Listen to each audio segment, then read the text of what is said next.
Good morning, everybody. Cheers. Hope you have your coffee or something to drink. I'm your host, Tyler Wiemann. We're going to be talking MLB DFS today. It is a little bit of a different slate. We have early start time on FanDuel and a 10-game slate. Then on DraftKings, the normal start time and 8-game slate over there. Before we get into it, come join us at LineStar. Let's dominate daily fantasy together. We got the best app in the business for mobile DFS play, 4.5-star alert score. With your subscription, you also get access to the website for all the sports we cover. Come join us. Thank you guys all for showing up. Josh, Eddie, Black Harry Potter, Josh, appreciate it.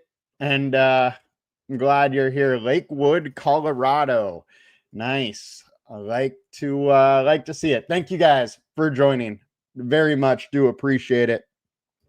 Now let's dig in. As always, we're going to go over the perfect lineups, then the winning lineups, and after that, get into the pitchers to consider today, the high owned, the low owned. Then we will get into stacks. Let's get after it. All right. So perfect lineup on FanDuel. We got Freddie P. Then we had a 2-man Seattle stack.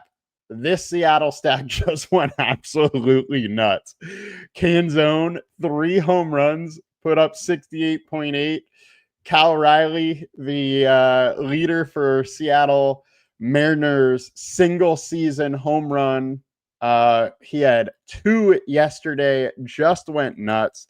The man is just having an absolute season. Pretty wild. 56 home runs from a catcher. And we still got, 10 days or so left in the season. After that, it's all one-offs. 34.2 was the score, or was the salary used, and 383.9 was the score. And the winning lineup went to Density. They had a 4-man Baltimore stack. They had that 2 or 3-man Seattle stack. Randy did okay. Not all that great, but really having that 3-man stack got him to both Canzone and Riley, because it's doubtful that Canzone was projecting that well. And then Nolan Arenado as a one-off. All in all, 274.6 was the score. Density, congrats on winning 20K. And then over on DraftKings, we had Freddie P. and Michael McGreevy. We had Canzone. What is interesting, though, is no Cal Riley over here. It was Carter Jensen who put up 37. And then 2-man twin stack and one-offs with 47K salary. 289.25 was that perfect lineup score. And 213.25 went to Mr. Tuttle 05, who won by, just shy of 2 points. McGreevy, they had Peralta, so they had that combo that was in the perfect lineup score. Freddie P, 54% owned, clearly was the best option yesterday. He was super high owned on all aspects. And then 3-man Seattle stack with Riley, Canzone, Ana Rosa Reyna, and then a solid little 5-man Baltimore. So 5-3 stack. Got it done. Let's get into today's slates and see what we can uncover. As I said, smaller slate on DraftKings today. We only have 8 games. And sorry, Eddie.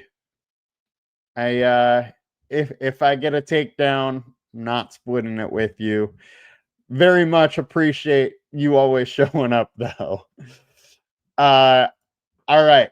Now, let's get into the pitchers to consider on DraftKings. Reminder, 8 games, 4:05 PST start time. We do have some weather situations to worry about. Tampa Bay, it's the normal possible pop-up showers. I don't think you have to worry about the game not finishing there.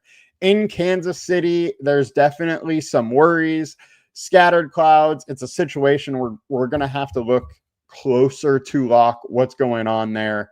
There's thunderstorms, scattered storms everywhere. Most likely the game plays, but we do need to make sure there's not, one of those slow moving storms that goes overhead right before lock. And then Yankees and Minnesota, scattered storms, likely plays, but it is what it is. In Colorado, similar to yesterday, scattered storms, possible delay, but likely plays. Mets actually is a little bit of a worry. It's not popping up now, but it is, scattered storms. And if one pops up over the ballpark, then we're in trouble. But most likely we're going to be playing there. All right, high owned. We got Jesus Luzardo, 8.5K. He is coming in high owned. He is too cheap, but he is in a tough matchup. Dodgers raking versus lefties. They got to Sanchez last night. Luzardo has been very good versus the Dodgers, but all in all, it is a tough matchup. 1.82 FIP over his last 5, though, and a 35% K rate. Over the last 20, 3.3 FIP, 28% K rate. StatCast data is great. The splits do favor the Dodgers, but hey, we do have a very good pitcher that has done okay versus the Dodgers in the past. I don't mind having some. 8,500 for his ceiling is too cheap without a doubt, but it's a very tough matchup. Going high owned, I don't love the spot. I would come in under the field on him. Kevin Gausman, 9K versus the Rays. 3.5 FIP over his last 20, 2.46 over his last 5. K rates in the mid 20s. He's a solid pitcher in a decent spot here. There's a couple bats he needs to worry about, but if he can evade those guys like Yandy Diaz, who has crushed him, I think Yandy in 11 plate attempts is hitting 500 versus him. But opponent team splits don't scare me, a ton. The BVP data is a small sample size, and really over the last 2 years, we've seen a mixed bag of Gausman, so I'm not that worried about it when he's been pitching as well as he has as of late. I'm fine going to some Gausman here. Not going to go overboard, but he is definitely one of the pitchers that I am interested in. Next, we got Brandon Woodruff, 9.7K. Clearly our highest projected, the consensus highest projected. My guess is he ends up being the highest owned. He's 23% owned right now. I would guess he is the highest owned, as I said. 3.47 FIP over the last 20, 2.57 over the last 5. Now his ERA over the last 5 is 4.81, but he has been pitching much better than that based on the FIP. His K rate's up there. He allows a lot of fly balls, but very little hard contact. And he's versus this Angels team that has really been struggling. 32% K rate over the last 20. They have been our punching bag lately and just keep going back to it. He's also at home. The BVP data, I wouldn't even look at it. It's only 14 plate attempts, 29.4 combined K rate. All in, I'm good with going to some Woodruff. I'm going to get a lot of them, especially if he isn't the highest owned guy. Next, we got Blake Snell, 9.5K. Dude's been dealing 2.18 FIP over the last 20, 2.6 over the last 5. K rate is high. There's big time upside. His StatCast data is great. The splits are actually in his favor too, as Philly has struggled a little bit versus lefties as of late. Now they hit lefties hard. 240 ISO is a crazy number, but 30% K rate. This is one of those boom bust type spots. And Snell, while he is very good, is a little boom bust. He can come out and give up 5 runs, walk 3-4 people and have a rough outing. Or he can do what he did against Colorado, where he goes 6 innings, 11 Ks, and just totally be dealing. I don't mind some Snell. I like Snell, but I think Philly is a very interesting leverage stack also. It's not one that I feel great about because Snell is extremely good, but he is one of those high-priced pitchers that can have some control troubles and get himself into trouble. And with that, versus a good offense, I don't mind having some. Cole Reagans, we need to bring this projection down a little bit. He only went 56 pitches in his rehab outing, 3 innings and 2/3. I mean, he's going 60, 65 pitches, something like that. And then Nick Pivetta, 10K versus the Mets. There is some weather here, but winds are blowing in pretty hard, and that helps him a ton. He's a guy that allows some hard contact, some fly balls, and his issue is giving up the home run. With winds blowing in, with possible, sprinkles where they're playing through rain, all of that just helps Pivetta because it is less likely that a home run happens. Pivetta has been good all season, 3.44 FIP over his last 20, 3.52 over the last 5. K rate, we know he can have some giant games. Splits are not great. Mets have been hitting very well, and the BVP data definitely favors the Mets here. But coming in a little low owned with the ceiling that he has, even though he's away where he doesn't pitch as well away, I'm very interested, and I don't mind getting to some Pivetta. I think that weather helps him more than most pitchers on this slate. Jacob deGrom, 9.3K. deGrom's great. Don't need to go into that. His StatCast data lately, he is allowing a lot of hard contact and a lot of fly balls, so that is a little worrisome versus the Astros. But the Astros did just lose Yordan Alvarez. The lineup has been struggling a little bit lately. I don't mind going here, and the BVP data looks absolutely great for deGrom. Coming in lower owned, I don't mind taking a chance on him. And then on the other side of that, Christian Javier, 6.5K. He's the really only value option I like. So, and there's other value options I think you can go to. He's the only one I wanted to highlight, though, just because his ceiling is so big. He can get you 25, 30, because when his strikeout stuff is on, it is really on. Now, we have to worry about his walks. He has been wild. 4.6 walks per 9 is way too high. At least he's averaging 40% more fantasy points at home. All in all, I think he's interesting. I'm not going to get a ton of them, but if I get a little bit, I'm okay with that. Also, David Peterson at 7.8K is too cheap. The man consistently has been getting it done, and the Padres haven't been hitting at all lately, especially versus lefties. It seems like Ramon Laureano is the only lefty hitting right now, and doesn't bode well for the Padres in this matchup. The only issue here is just not a ton of upside, as Peterson's not a strikeout pitcher, and Padres don't strike out a ton. Now, let's get over to FanDuel. There are some guys we need to talk about that are not on the DraftKings slate. Flaherty coming at the highest owned. He was absolutely one of the guys I wanted to talk about versus Cleveland, who hasn't been good lately. Flaherty's been dealing at 8.2K. There's huge ceiling here. 3.61 FIP and a 27% K rate over his last 20, 3.19 and 23% K rate over the last 5. He is allowing a lot of hard contact. It's kind of what Flaherty does, but when he's missing bats, it goes very, very well for him. 28.8% K rate in the BVP data, 22.8 in the combined K rate. I think at 8.2K, he definitely warrants some ownership. Then outside of that, you got Snell, deGrom, Woodruff, Gausman, Pivetta, all are super interesting. Even Luzardo at 9.9K. Don't love his elevated salary over here, but I'm definitely interested in him.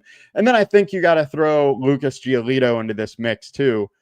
Guy's been solid. 3.97 FIP over his last 20, 3.63 over the last 5. K rates in the low 20s. StatCast data is fine. A lot of, or very little hard contact and 40% fly balls. I'm all right with that. The thing is, there's just big time upside versus the A's because they can strike out a lot. And when Giolito's on, he has a huge ceiling. And so at 8.6K, when there are, so many 10K pitchers that are good, Giolito is one that can at least match that ceiling from everybody else, and he's coming in cheap. So there's a lot of pitchers on the FanDuel slate to like today. I'm going to be mixing and matching. With that, I don't think ownership is something we really have to worry about too much on the pitching side. Now let's get over to the stacks to consider over here on DraftKings. Highest owned, we got Miami. We got a Colorado game.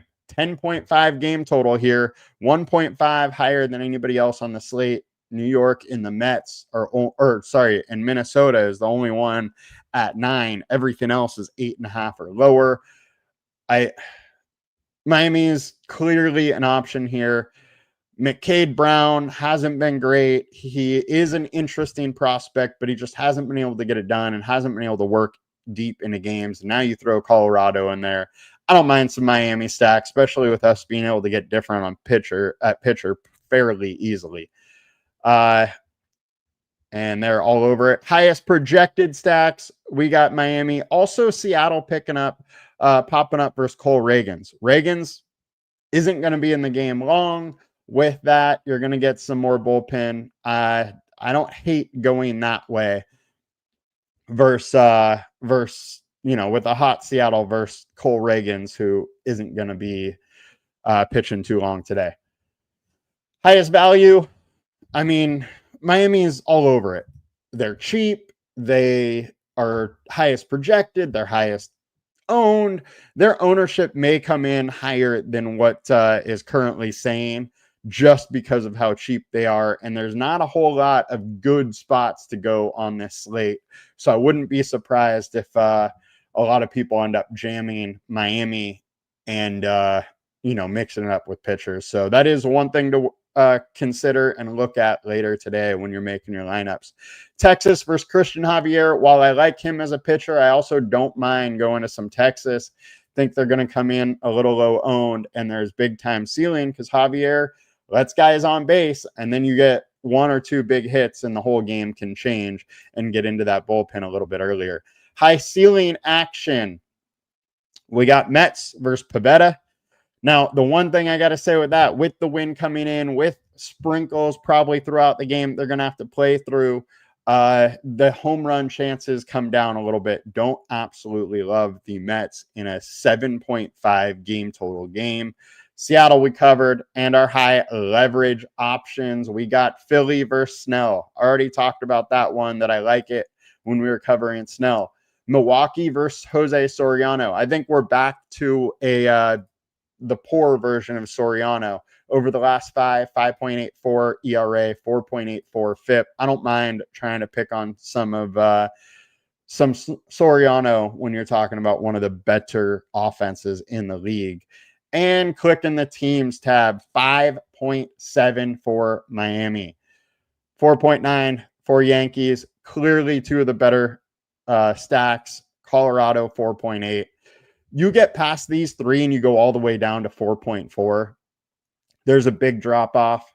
Milwaukee at 4.4, also interesting. KC versus Bryce Miller definitely is interesting. Miller hasn't been good of late. 6.34 FIP, and he's worse away. A lot of reasons to want to go with some KC bats.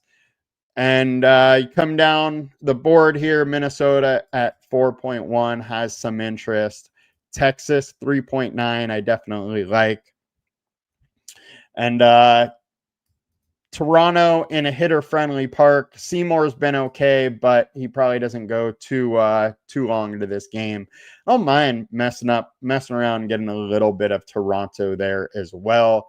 Then if we come down the list, as far as a leverage stack, I think Tampa Bay is my favorite. Well, Tampa Bay and Philly.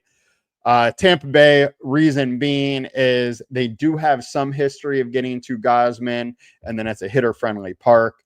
Philadelphia, the reasons being is Snell can get a little wild. They have power. He lets a few guys on, gives up a bad pitch, and Blake Snell could get out of that game quickly. And that bullpen for the Dodgers you've been able to get to. So that'll do it for us today, guys. We will be back in 25 minutes. I believe it's 11 o'clock I have scheduled for the prop show. Hope you guys have a great day. Thank you for watching. Please come join us at LineStar, $39.99 per month, and it gets you access to all we do. We also have the free trial. If you haven't tried us out before, try us out. Use your free trial, 7 days free. We'll get you all of week 3 in the NFL, as well as the last week of MLB Fantasy DFS. You all have a good one, or regular season, I should say. You have a good one. Talk to y'all later. Peace.